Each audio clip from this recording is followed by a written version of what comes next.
வணக்கம் மக்களே, இந்த வீடியோவில் என்ன பார்க்க போகிறோன்னா, 2 வங்கி கணக்கு வச்சுருக்கீங்களா, அபராதம் உண்டு, அது என்ன அப்படிங்கிறத பற்றி தான் இந்த வீடியோவில் பார்க்க போகிறோம். நம்ம சேனலுக்கு யாராவது புதுசாக வந்திருந்தீங்கன்னா மறக்காமல் நம்ம சேனலை சப்ஸ்கிரைப் பண்ணி பெல் ஐக்கானை கிளிக் பண்ணி வச்சுக்கோங்க.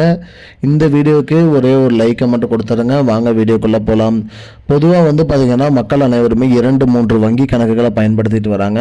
அந்த வகையில் 2-3 வங்கி கணக்குகளை பயன்படுத்திட்டு வர மக்களுக்கு பார்த்திங்கன்னா ஆர்பிஐ என்ன சொல்கிறாங்க அப்படின்னு பார்த்தீங்கன்னா, அவர்களுடைய இருப்பு தொகை, அதாவது பார்த்திங்கன்னா மினிமம் பேலன்ஸ் அவங்க கரெக்டாக அக்கௌண்ட்டில் மெயின்டைன் பண்ணணும் அப்படிங்கிற மாதிரி சொல்லியிருக்காங்க. அந்த வகையில் பார்த்திங்கன்னா மினிமம் பேலன்ஸ் மெயின்டைன் பண்ணாதவங்களோட அக்கௌண்ட்லேருந்து பார்த்தீங்கன்னா அபராதம் வசூலிக்கப்படும் அப்படிங்கிற மாதிரி சொல்லியிருக்காங்க.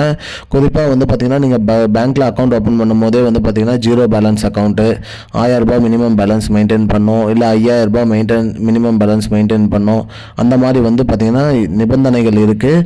அந்த வகையில் பார்த்தீங்கன்னா ஒரு சில பேர் பார்த்தீங்கன்னா அந்த மினிமம் பேலன்ஸை மெயின்டைன் பண்ணாமல் விட்டுறாங்க. அதாவது பார்த்தீங்கன்னா 5000 ரூபாய் எங்கள் அக்கௌண்ட்டில் இருக்கும், ஆனால் பார்த்தீங்கன்னா அந்த அக்கௌண்ட்டை பயன்படுத்தாமல் இருப்பாங்க. வங்கி அதனுடைய சேவைக்காக பார்த்தீங்கன்னா எஸ்எம்எஸ் அனுப்புவதற்காகவும், ஏடிஎம் கார்டு சேவைகளுக்காகவும், மற்ற பிற சேவைகளுக்காக அதிலேருந்து பார்த்தீங்கன்னா அமௌண்ட்டை பிடிக்கப்பட்டுரும். அதாவது பார்த்தீங்கன்னா 100-200 பிடிச்சிருவாங்க. அப்போ உங்களோட 5000 ரூபாய் மினிமம் பேலன்ஸ்லேருந்து ஒரு 100 ரூபாய் பிடிச்சாங்கனாலும் உங்களுக்கு 4900 ரூபாய் வந்துடும். நீங்கள் மினிமம் பேலன்ஸ் மெயின்டைன் பண்ணலை அப்படிங்கிற வகையில் பார்த்தீங்கன்னா அதுக்கு அபராதம் வசூலிக்கப்படும் அப்படிங்கிற மாதிரி சொல்லியிருக்காங்க. அந்த வகையில் நீங்கள் உங்களோட அக்கௌண்ட்டில் இருக்கிற அமௌண்ட்டு பார்த்தீங்கன்னா கொஞ்சம் கொஞ்சமாக அவங்க மைனஸ் பண்ணிகிட்டே வந்துடுவாங்க. அப்புறம் 0 ஆகிடும். நாளைக்கு நீங்கள் பணம் டெபாசிட் பண்ணும்போது பார்த்தீங்கன்னா மைனஸில் எவ்வளோ இருக்கோ அந்த அமௌண்ட்டையும் பிடிக்கப்பட்டுரும். அதனால் பார்த்தீங்கன்னா 2-3 வங்கி கணக்கு வச்சுருக்கவங்க எங்களோட அக்கௌண்ட்டில் இருக்கிற மினிமம் பேலன்ஸை மாதம் ஒரு முறையோ இல்லை மாதம் 2 முறையோ கரெக்டாக சரி பார்த்துக்கோங்க. அதை கரெக்டாக மெயின்டைன் பண்ணிக்கோங்கன்னு சொல்கிறாங்க.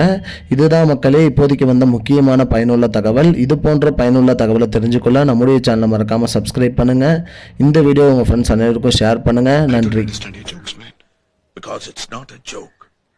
முன்ன பின்ன தெரியாத ஒரு பையனுக்காக விடுற அந்த மனசு இருக்க, அதான் கடவுள்.